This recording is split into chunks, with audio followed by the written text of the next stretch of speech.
여러분 안녕하십니까? 도서관은 방송 중 이번 주 주제는 독서의 진정한 의미입니다. 독서 얘기하면 아마 신물이 날 정도로 들었을 겁니다. 대부분의 특히 문헌정보학자라든가 문학어학을 하시는 분들은 신물나게 들은 말이 독서에 대한 얘기겠죠. 식상할 정도라고 생각합니다. 근데 왜 또 그런 얘기를 꺼내지? 최근에 그 주변에서 문해에 대한 얘기가 참 많이 들려오더라고요. 결국 문해의 답이 뭐니? 그러면 이제 독서라고 얘기를 다 결론을 짓죠. 근데 진짜 문해의 답이 독서일까? 독서를 왜 하고 독서가 왜 이렇게 중요하지? 독서 자체가 목적이 아니라는 건 누구나 다 알고 있습니다. 독서는 수단이죠.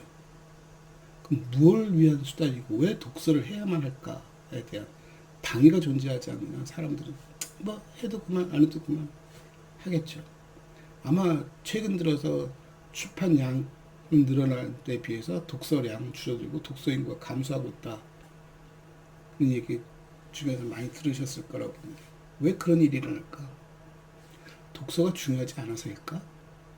아니면 독서보다 훨씬 더 중요한 일들이 생겨서일까? 그리고 독서는 이미 역사가 상당히 긴 도구에 대한 방법에 대한 얘기를 하는데 왜 아직도 그게 유효하지? 그동안 변한 게 없을까? 우리가 어떤 조직을 보거나 어떤 시스템을 들여다보면서 느끼는 게 그겁니다. 굉장히 단단한 시스템, 오래된 시스템 보면은 항상 문제 제기를 하죠. 물이 고였어. 잘못되고 있어. 문제가 많아. 개선해야 해. 근데 왜 시스템들은 개선되지 않을까? 그러죠. 그 공간 안에서, 그 구조 안에서 살고 있는 사람들은 익숙한 겁니다. 익숙할 뿐만 아니라 자기에게 불편하지 않은 거죠. 불편하지 않다기보다 자기에게 불이익이 돌아오지 않기 때문에 살아가는 거죠. 불이익을 받는 사람들은 조직 내 아래에 있는 사람들이고 이 사람들은 조직을 바꾸거나 시스템을 바꿀 수 있는 위치에 없기 때문에 더더욱 그런 일이 벌어지라고 봅니다. 독서도 그런 것 아닐까? 독서 방법이 바뀌지 않은 것은 독서 지도를 하는 사람들, 또는 독서와 관련된 출판에 관련된 일을 하는 사람들의 생각이 바뀌지 않기 때문에 늘 그대로 가는 거죠.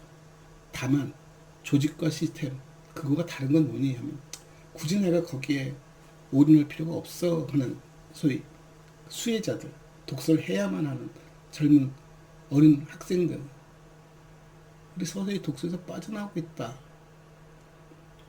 좀 슬픈 얘기지만 독서를 한다는 것에 대한 의미를 별로 못 갖는다는 거죠.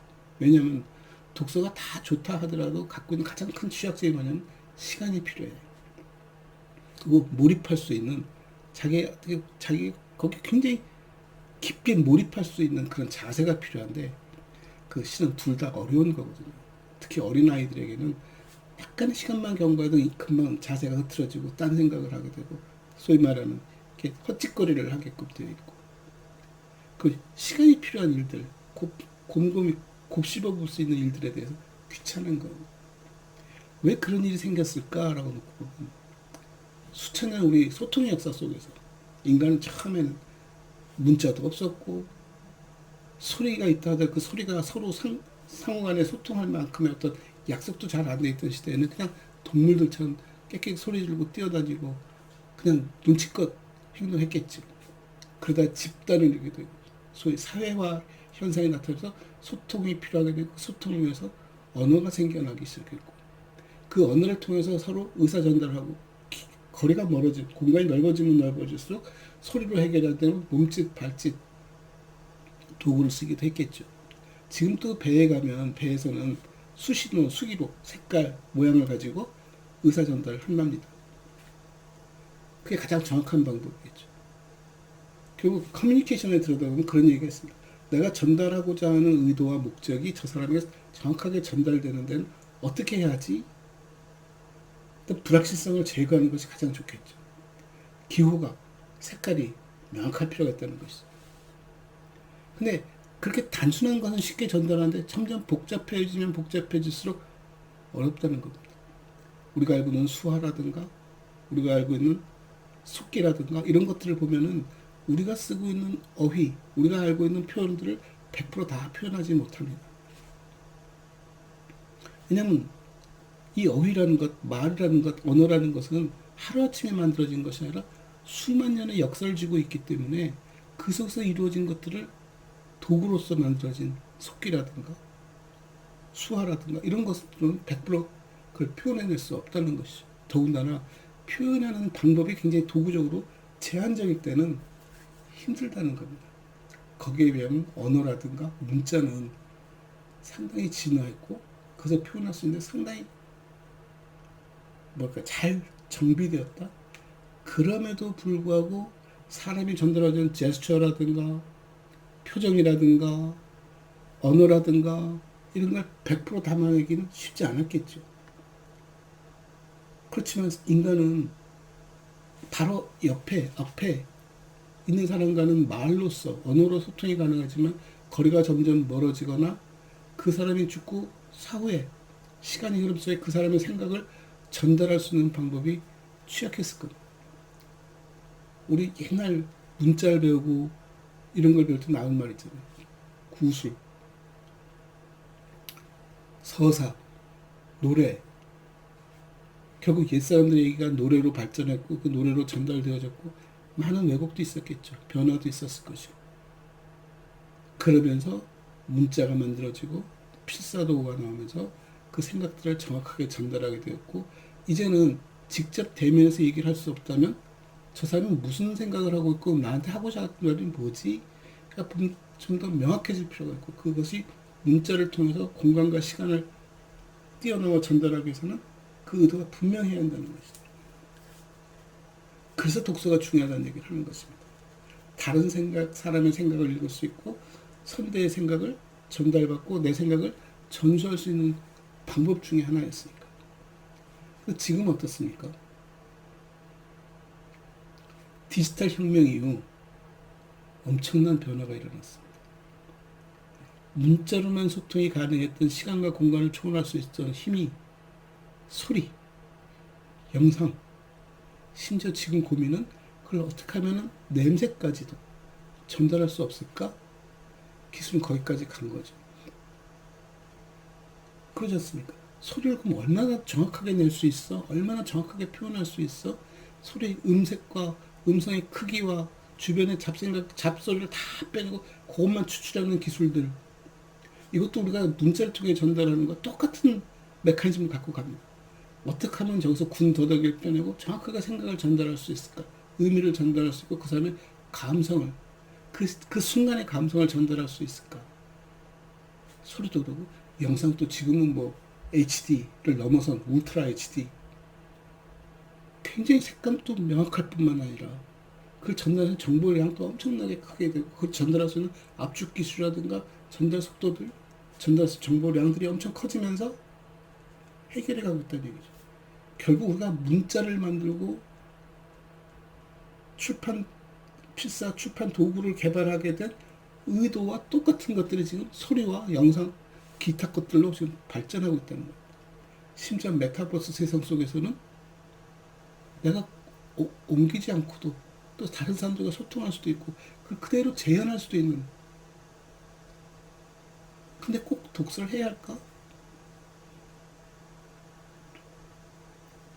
근데 재밌는 것은 독서는 글은 문자는 우리가 말한 소리와 영상 물론 문자도 똑같이 이 세 개는 상호 보존적이라는 겁니다. 보완적이라는 얘기죠.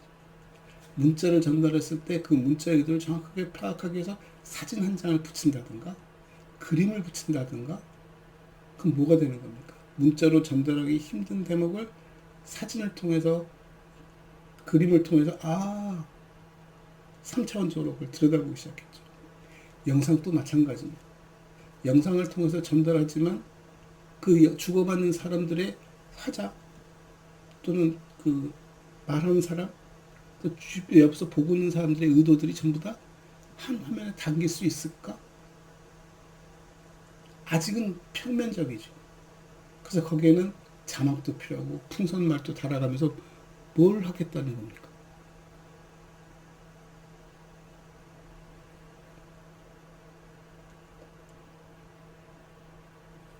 어떻게 하면 그 생각들을, 그 상황들을 보다 더 정확하게 전달할까 하고 그 세 가지들이 전부 상호 보완해가면서 전달하게 돼요.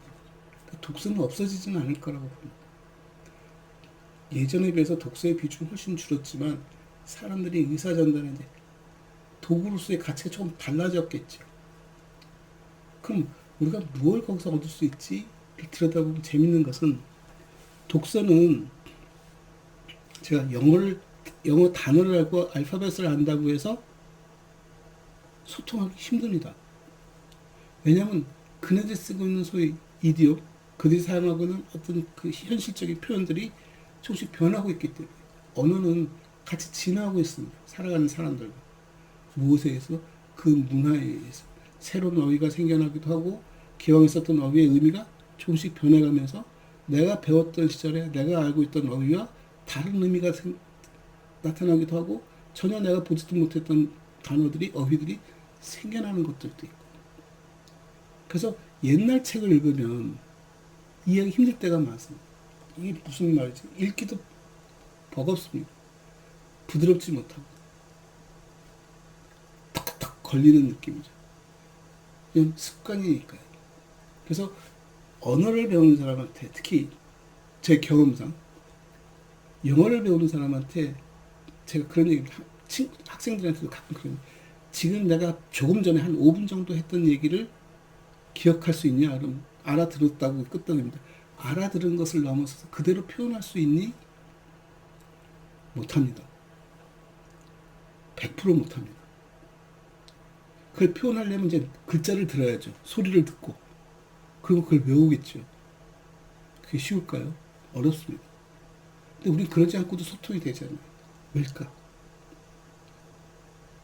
저 사람이 하는 말을 어휘를 듣는 것이 아니라 단어를 듣는 것이 아니라 그 흐름을 받아들이고 그 흐름이 뭐지?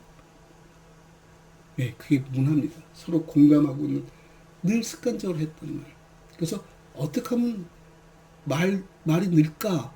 아기 때 엄마가 하루 종일 애와 얘기를 나누면 아이는 엄마 입모습을 보고 소리를 들으면서 따라하기 시작합니다. 의미도 모르고 의도도 잘 모르면서 따라합니다. 따라하면서 그 상황 속에서 반응을 보고 아 이게 이런 게 아니구나 하면서 점점 익혀가서 지금의 우리가 되는 거죠. 글도 똑같거든요. 시간이 필요한 것이고 그 시간은 공감의 여유가 필요하다는 겁니다.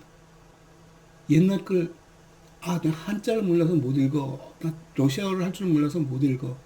가 아니라 러시아어를 알고 한자를 알아도 이해할 수 없는 게 참 많습니다.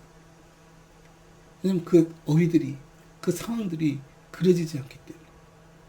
그래서 독서라는 거는 쉽게 얘기하면 글자를 읽고 글자를 통해서 해독하는 단순한 작업이 아니라 문화를 읽는 겁니다. 그래서 어린이 책을 가만히 들여다보면 재밌는 현상이 뭐냐면 아이들이 방구, 똥, 목욕탕 뭐 이런 얘기 나오면 엄청 좋아합니다. 가장 원초적인 것들이죠. 어린아이들이 가졌던 자기 주변 문화에서 가장 자연스러운 것들입니다. 언어를 뛰어넘기도 하고 지역을 뛰어넘기도 하고 거의 인간이 갖고 있는 아주 본능적인 행동들에 열광합니다. 그러니까 책이 그렇게 쓰여 있으면 그 말을 쉽게 받아들이는 거죠. 엄청 편합니다. 그러니까 금방 이해하고 떠들죠. 상상력도 발동하고. 상상력이라는 것이 창의적이라고 얘기하지만 상상력의 가장 기본은 모방이고 경험입니다. 경험하지 않은 것을 상상하라고요? 한 번도 본 적이 없는 것을 상상하라고요? 경험이 다양한 사람은 그 속에서 상상력이 그것을 묶어내는 힘이 있기 때문에 융합할 수 있고 엮어낼 수 있는 힘이 있기 때문에 상상력이 작동하는 것이지 듣고 본 것이 없는 사람은 불가능하죠. 그래서 독서의 가장 근본은 사회화에 대한 얘기고 교감에 대한 얘기, 우리가 오래 살아가는 문화에 대한 얘기를 하는 겁니다. 그래서 문화 읽기, 문화의 기본은 문화 읽기라는 거예요. 예전에 미국이 독립하고 난 다음에 이민 정책을 쓰고 유럽으로부터 다양한 지역으로부터 이민자를 받아들일 때 그네들이 했던 고민이 있습니다. 전부 이질적인 집단의 사람들이 와서 영어를 쓰게 한다 하더라도 그들이 생각하고는 베이스가 배경이 다르기 때문에 저 사람들끼리 소통이 안 되고 소통이 안 되면 반목하게 되고 서로 싸움이 일어날 수밖에 없고 저 사람을 어떻게 하면 하나를 만들 수 있을까? 그게 cultural literacy의 출발입니다. 문화 읽기. 저 사람들을 하나 되게 만들어보자. 문화로 공동체를 엮어보자. 그러니까 사회화 과정 속에 그 문화를 확장시켜보자는 거죠. 아, 여긴 이렇게 사네? 수용하게 되고 그것을 받아들이게 되고 그것에 대한 연장선상에서 했던 게 뭐냐면 출판이죠. 출판물을 통해서 그 당시 가장 보급하기 좋고 쌌던 거니까. 그나마. 출판을 통해서 뭘 하자는 겁니까? 생각을 공유하게끔, 문화를 공유하게끔 만드는 거죠. 그래서 우리가 어려서부터 책을 읽게 하는 것은 그네들이 문화를 공유해가는 작업. 우리가 어린이 책들이 쉽게 읽히는 이유는 뭐냐면 지역이 다르고 국가가 다르고 언어가 달라도 그것이 우리말로 번역되어졌을 때 우리는 그것을 우리 문화로 받아들이기가 쉽다는 거죠. 그래서 번역도 굉장히 중요한 작업이기도 합니다만 글자를 통해서 문자를 통해서 소통하기 위해서는 그 문자가 소통되어진 공간의 문화가 같아야 하는 거죠. 그래서 가만히 보면 옛날 것들 소위 우리가 고전이라고 말하는 것들도 고전 그 자체를 읽으라 그러면 정말 힘들어합니다. 근데 그 고전을 약간 번안을 한다든가 좀 각색을 해서 의도를 의미를 전달해 주기 시작하면 쉽게 받아들입니다. 우리가 해방이 되고 일본으로부터 해방이 되고 가장 먼저 했던 일도 아까 미국 얘기가 비슷합니다. 우리 아이들에게 우리 말로 우리 생각, 사상을 심어줘야겠다. 근데 새삼스럽게 새로운 창조물을 만들기 시간이 없으니까 기왕에 나와 있는 외국의 작품들을 끌어다가 우리식으로 옮기는데 소위 소통의 문제죠. 번역하는 사람들도 소통이 안 되니까 이제 어떻게 합니까? 자기식대로 각색해서 우리 문화 구조 속에서 표현하기 시작했죠. 그러니까 슬픈 영화도 잘라버리고 재밌게 꾸며버리고. 그래서 우리가 어린 시절에 특히 제 또래 사람들이 어린 시절에 읽었던 많은 동화들의 내용들은 우수한 해외 걸작들을 전부 각색하고 번안해서 새롭게 만들어서 읽혔기 때문에 잘못 알고 있는 내용들이 많죠. 그렇지만 그걸 어떻게 씁니까? 우리 자연스럽게 받아들입니다. 문화로. 우리 문화로. 그래서 독서라는 활동은 공유하는 작업이야. TV를 보는 것과 음악을 듣는 것과 똑같은 일이에요. 다만 그게 문자로 되어 있는 것이고 문자로 되어 있다 보니까 좀 더 시간 투자가 필요한 것이고 좀 더 많은 고민이 요구되어지는 것이다. 근데 우리가 살면서 가볍게 말 한마디에 딱 툭 던지고 움직이거나 행동 한 번으로 결정되고 나가는 것이 아니라 그 속에 수많은 생각들, 수많은 상황들, 갈등들을 어떻게 하면 풀어서 보여줄 수 있을까?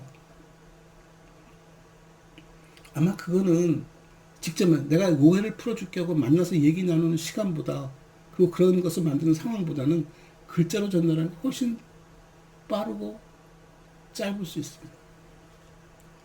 서로가 시간을 맞추기 힘든 상황에서 의사전달도 수월하고 전달받는 사람이 자기가 편한 공간에서 자기 마음대로 천천히 들여다볼 수 있기 때문에 자기 호흡과 맞춰갈 수 있겠죠.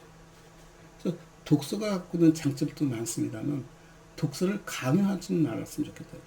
독서하는 사람이 스스로 빠질 수 있게 만든 거면 그 글이 나와 문화적으로 소통할 수 있을까? 그런 평가가 전제되어야 한다는 것이죠. 대부분 서평, 평론하는 분들을 보면은 자기 수준에서 책을 얘기합니다. 그래서 아주 필요하고 고상한 책이지만 실제 읽는 사람은 고통스럽죠. 문화 수준도 안 맞고 자기들 학력도 맞지 않으면 받아들이기 쉽지 않죠. 그래서 제가 말씀드리고 싶은 것은 뭐냐면 독서는 소통에 대한 얘기고 소통은 문화라는 큰 틀 속에서 일어나는 것이고 그 문화적으로 우리가 서로 블렌딩 되어져서 호흡할 수 있게 만들어주는 작업이 책이고 그 과정이 독서라고 보는 겁니다. 그렇게 놓고 보면 어떤 책을 읽기가 굉장히 중요한 작업이고 그 어떤 책을 통해서 저 친구가 무엇을 알아갈까 하는 것은 뭘 아는 것이 중요한 것이 아니라 호흡하는 거죠. 우리가 공기의 지금 성분이 어떻게 되는지를 알아가는 게 중요한 것이 아니라 그 속에서 같이 살아갈 수 있다는 자신감과 살아감이 중요하다는 것처럼 독서는 그냥 자연스럽게 자기에 걸리고 자기 보이고 읽혀지고 하는 작업이 필요한 것이지 강요할 수는 없겠다. 이 얘기를 먼저 말씀드리고요. 그럼 독서하는 목적이 읽는 것만이 아니라 상대편 공감을 하는 거라면 결국 내가 표현하는 작업도 들어가겠죠. 독서를 읽는 데다 초점을 맞추는 것이 아니라 독서는 다 던져놓고 네 생각을 말해봐. 그 말하는 과정에 본인이 내가 지금 뭘 이렇게 말하는데 왜 저 사람 못 알아듣지? 이해하려는 노력과 공감하는 노력이 일어난다면 자연스럽게 선택하는 어휘를 고르게 될 것이고 그 어휘를 얼마나 잘 살릴 것에 대한 얘기를 하는 거죠. 그래서 제가 결과적인 말씀을 드리자면 독서는 어휘력의 문제이고 그 어휘는 살아있는 어휘, 우리의 살아있는 이렇게 진화하고 생명체가 있는 유기체인 어휘, 언어를 얘기하는 겁니다. 그래서 처음 보는 책을 읽어도 그 책이 무슨 내용인지 이해할 수 있다는 것은 그 문화적 공간을, 그 사회적 공간을 내가 수용할 수 있다는 것이죠. 경험할 수 있다는 얘기. 그래서 간접 경험이라는 얘기를 하는 거예요. 그런 간접 경험을 통해서 다른 사람과 소통을 훨씬 수월하게 되는 것이고 그 경험을 살려서 번역하는 거죠. 아, 내가 이럴 때 이런 말들을 썼던데 이 말을 여겼으면 어쩔까? 저 사람의 삶과 내가 읽었던 사람들이 비슷해 보이니까 그런 식의 소통 구조를 만들고 그래서 자기 어휘력을 키워가는 거죠. 어휘력을 키운다는 것은 문화적 다양성을 자기가 담아간다는 얘기입니다. 그들과 소통할 준비가 되어 있다는 것이고 그들을 이해할 수 있는 준비가 되었다는 얘기 드리는 거죠. 그래서 그런 일련의 작업을 통해서 우리가 얘기를 나누는 것은 독서가 제일 좋다고 말씀드릴 수 없겠지만 현실에서 서로 보완적이기 때문에 독서를 빼놓고 다른 얘기로는 소통하기가 쉽지 않다. 특히 영상을 통해서 소통하는 것은 지금 기술이 많이 좋아졌기 때문에 충분할 수 있다지만 그 영상 전달이 갖고 있는 시간 그리고 그것을 다시 돌려서 확인해 볼 수 있는 그런 공간의 개념이 책보다 훨씬 더 불편할 수도 있다. 책은 영상과 소리로 전달하지 못했던 많은 내용들을 담고 있다. 그래서 시간이 필요하고 곱씹는 작업이 필요한 것이고 그런 노력들과 그런 연습이 스스로 내가 전달하는 과정으로 표현되어지는 것이고 그 전달하는 과정에 조금 더 의미를 부여한다면 영상과 소리도 같이 담아낼 수 있는 그런 역량이 생긴다는 것이죠. 결국 우리를 다양함 속에서도 하나 되게 만드는 작업이고 하나처럼 보이지만 다양성을 담고 있는 것들이 그런 독서를 통해서 충분히 가능하다. 그러니까 독서는 읽는 작업이 아니라 말하고 듣고 쓰고 하는 작업의 복합적인 행위로 존재한다. 다만 독서는 학습이 요구되고 습관이 필요한 것이기 때문에 오랜 시간 동안 어려서부터 시작하는 게 좋겠다. 그러나 그걸 강요한다기보다는 스스로가 책을 읽고 싶도록 책을 통해서 다른 세상을 알아볼 수 있도록 그것이 영상과 소리가 아닌 글자로 전달받는 것에 대한 호기심을 느끼고 재미를 가질 수 있도록 그 문화적 어떻게 보면 융합적 동질성을 끌어내는 작업이 필요하다고 봅니다. 감사합니다.